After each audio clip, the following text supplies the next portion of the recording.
Hello, আসসালামু আলাইকুম। আমি এখন ছুরি মাছ রান্না করব।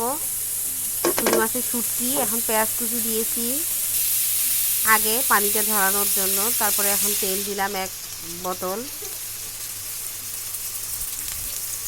একটু পেঁয়াজটা একটু ভাজা ভাজা করে নেব।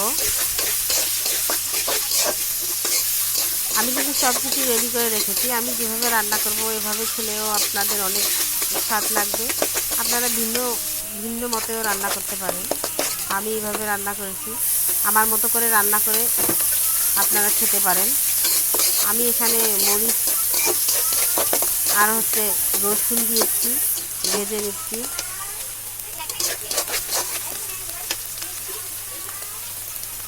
আদা বাটা, আমি কিন্তু গোটা গোটা রসুন দিয়েছি, রসুন কিন্তু বাটা দিইনি, শুধু আদা বাটা দিয়েছি।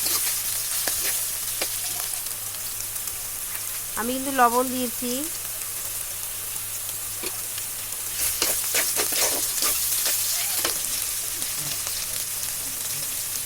হলুদ,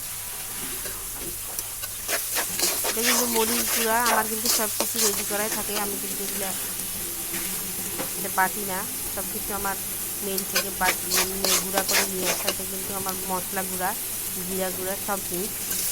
এটা কিন্তু ছুরি মাছ আমি কাটার পরে ধুয়ে এটা একটু ভেজে নিচ্ছি কড়াইয়ের মধ্যে। ভাজার পরে ধুয়ে সুন্দর করে রেখে দিচ্ছি পানি ঝরানোর জন্য। এখন এটা দিয়ে আমি কষতেছি।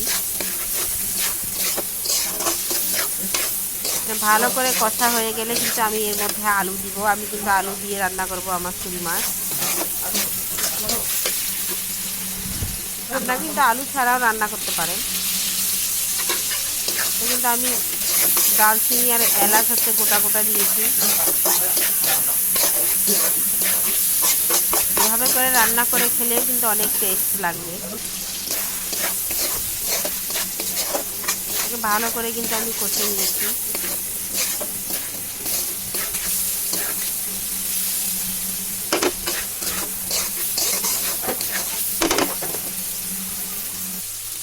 আর এটা কিন্তু ছুরি মাছের শুটকি অনেক মজা হয় খেতে। এটা কিন্তু আমাদের সামুদ্রিক ছুরি মাছ। এটা কিন্তু কক্সবাজারের ছুরি মাছ। এটা কিন্তু আলু আমি ধুয়ে কেটে রেখেছিলাম সুন্দর করে। এটা আমি দিয়ে দিলাম,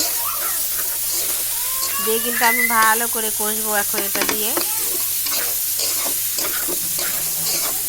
এটা কিন্তু কষানো হয়ে গেলে আমি এর মধ্যে পানি দিব। এখন ভালো করে কষাই নিচ্ছি।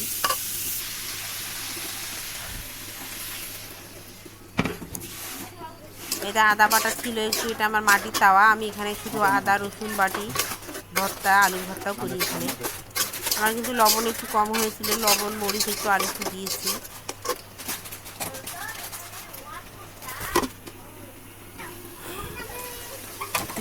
পানি দিয়ে ঢাকনা দিয়েছি। ঢাকনা দিয়ে একটু সিদ্ধ করে নিয়েছিলাম 5 মিনিট। মানে আবার কিন্তু একটু কষাই দিচ্ছি।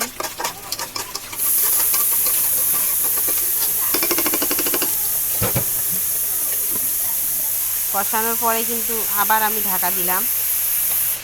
এবার দেখেন ভালো করে কিন্তু কষানো হয়ে গেছে। আমার কিন্তু লবণ স্বাদ মতো আপনাদের দেবেন, আপনাদের স্বাদ মতো। আমি কিন্তু আমার স্বাদ মতো লবণ হয়নি, এর জন্য দিয়েছি। এই যে আমি কিন্তু দেখেন কত সুন্দর করে কষাচ্ছি। শুটকি মাছগুলো কিন্তু একবারে নরম হয়ে গেছে, ভেঙে গেছে।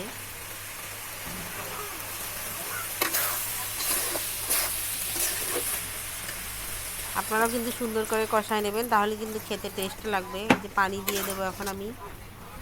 পানি দিয়ে কিন্তু একটু জাল করে নেব, তাহলে কিন্তু আলুটা নরম হয়ে যাবে আর শুটকিটা নরম হবে, খেতে অনেক স্বাদ লাগবে। এর মধ্যে কিন্তু আমার পিচ্চিটা অনেক চিল্লাচিল্লি করতেছে। এই যেটা সিদ্ধ কিন্তু হয়ে গেছে। এখন আমি আরেকটু নাড়াচাড়া করব। কিন্তু নাড়াচাড়া ভালো করে সিদ্ধ করে নিচ্ছি আমি 2বার পানি দিয়ে কষানোর পর।